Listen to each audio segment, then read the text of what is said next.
पहले तो मैं सभी से क्षमा प्रार्थी हूँ कि कार्यक्रम में देर से पहुंचा।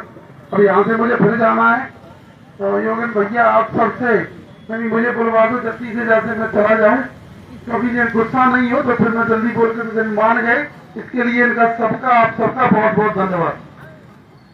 नाम लगभग अब लाहौर तो मेरी घर परिवार की तरह है, तो सभी के मैं जानता हूँ, पर समय की कमी है। मेरे सभी मंचासीन हस्तीगण, हमारे यात्रा के प्रभारी रविंद्र, हमारे प्रदेश अध्यक्ष गिरिराज जी, हमारे जीतू भाई, हमारे विजय भाई, लक्ष्मण गुर्जर जी, राजेश भाई, अखिलेश भाई और बड़े भाई और मार्गदर्शक आदरणीय अशोक यादव जी।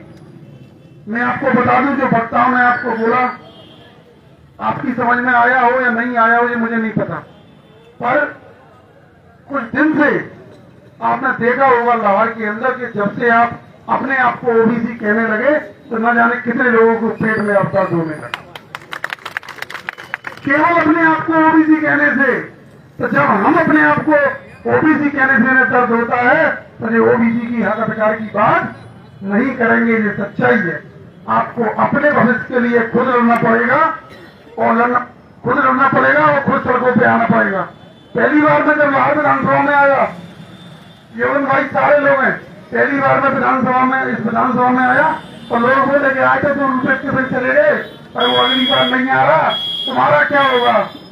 तो मैं तुरंत फिर दूसरी बार आया, तीसरी बार आया, चौथी बार आया। जब कुशवा समाज की बात आई तो सबसे पहले यहाँ खड़ा रहा, जब बघेल समाज की बात आई तो यहाँ खड़ेगा। और मैं फिर आश्वस्त करके जाता हूँ कि अगर कोई गलत फहमी में हो लाहौर के लोग तो मैं बता दूं कि ओबीसी के व्यक्ति मुझे जानने वालों की तरफ अगर किसी ने उंगली कर दी तो उनकी खाल उतार के फुटबॉल दूंगा। और मेरे बारे में पता कर लें, मैं कोरे बारे भाषण नहीं देता, मेरे बारे में पता कर लें। एक तो है उचक के टाइप के लोग, अगर वो कह रहे हो तो मैं कह रहा हूं कि समझ जाओ। और अगर किसी भी व्यक्ति में लाहौर विधानसभा के एक भी ओबीसी के व्यक्ति या हमारे किसी भी कार्यकर्ता की तरफ अगर उंगली कर दी तो मैं केवल कहता नहीं हूं, करके दिखा दूंगा, ये आपको पता है। उनकी खाल उतार के फुट भरने का काम ये ओबीसी महासभा के एक साथी और मैं करूंगा, ये वो जान ले अच्छे से। दूसरा, सारे वक्ताओं ने जो कहा तो मैं आपको एक सादा भाषा में समझा दूं कि अगर एक घर में 4 भाई है तो बराबर की हिस्सेदारी होनी चाहिए या नहीं होनी चाहिए? होनी चाहिए। तो जब 52% की हमारी इस देश में है, हम किसी भी एक भी वक्ता के मुझे किसी भी समाज के लिए बुराई सुनी, कोई भी हमारा वक्ता और कोई भी हमारा ओबीसी का साथी कभी भी किसी समाज को नहीं कोसता। वो अगर कहता है तो अपने हक और अधिकार की बात कहता है, और जो संविधान ने ओबीसी बढ़ दिया है वो जोर जोर से कहता है कि मैं ओबीसी हूँ। केवल ओबीसी कहने में लोगों को बुरा लगता है। तो अगर 4 भाई हैं तो मुझे बताओ भिंडी के अंदर कितनी विधानसभा है? मैं पूरे प्रदेश की बात नहीं कर रहा। अगर 5 विधानसभा है तो हमारी आबादी के हिसाब से हमारी कितनी विधानसभा होनी चाहिए? 3 होनी चाहिए। और कितनी है अभी? एक भी नहीं। तो नालायक तो हम खुद हैं। तो जब हमें पता है कि हमारी हिस्सेदारी इस गठन के अंदर 3 विधानसभा की है तो हम बड़े गर्व से कहते हैं कि एक भी नहीं। तो मेरे साथियों, ये गाढ़ बांध लो, किसी भी वर्ग से हमारी कोई लड़ाई नहीं है, पर क्रिया की प्रतिक्रिया जरूर होगी। अगर हमारे लोगों को छेड़ा तो छोड़ने वाले हम भी नहीं है, ये गाढ़ बांध लो। और अब तो ओबीसी समाज अब तो लाहौर में ही बहुत जागरूक हो गया। शायद हमारी अब तो जरूरत भी नहीं पड़े, पर जरूरत पड़ेगी तो 1 घंटे की रास्ता है, आपके बीच रहूंगा जी। आपको विश्वास होना चाहिए और विश्वास है। बाकी हमारे अब कल एक बात चली, एक सज्जन मिले और एक सज्जन बोले कि मैंने भगत सिंह और चंद्रशेखर को तो नहीं देखा, पर योगेंद्र भाई को देख लेता हूँ तो लगता है ऐसे ही होंगे वो। क्या बोले, कम से कम 32 दांतों के बीच में जो जीव फिर भी लड़ने का काम अपने हक अधिकार का कर रही है।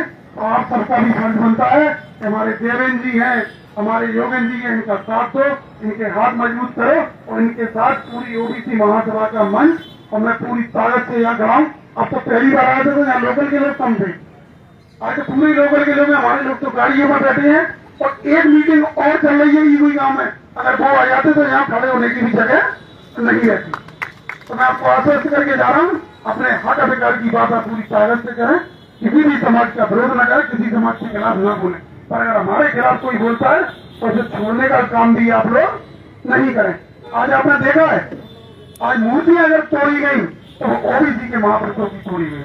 इनकी मूर्तियां हमने कभी नहीं तोड़ी, इन्होंने आरक्षण ले लिया, हमने कुछ नहीं कहा, पर इनके आप फोटो और कमेंट, एक तो पत्रकार है यहाँ के, और लोगों ने बताया कि भले आदमी है, तो मैं जाना उनके लिए कुछ नहीं कह रहा कि चलो भले आदमी अपनी पत्रकारिता करें और अपना रोजगार करें। एक पोल डालने के बोले हम बहिष्कार करेंगे, रूपये जादव की प्रबंध निकालेंगे, तो मैं बता दूं कि अपनी पत्रकारिता करो, आपके बारे में जो लोग कहते हैं भले आदमी हो तो भले बने रहो।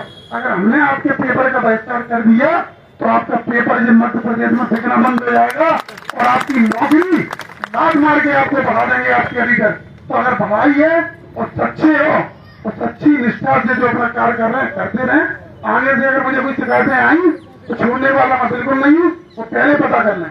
और आप सब लोगों को विश्वास दिला के जाता हूँ, पूरी ताकत से अपने हक अधिकार की बात। अब तो सबसे अच्छी चीज ये है, अगर कुछों पर कोई अत्याचार करता है तो सबसे पहले खड़े होने का काम हमारे मुसलमान भाई, हमारे बघेल भाई, यादव, गुर्जर, लोधी, सारे लोग खड़े हो जाते हैं। पूरी ओबीसी वर्ग के साथ सैन समाज सारे खड़े हो जाते हैं। तो अब तो आपको डरने की जरूरत भी नहीं है, 85% की जनसंख्या हमारी है। तो ये लोग अगर खड़े होकर मुक्त हो गए सारे लोग तो ये लोग बह जाएंगे।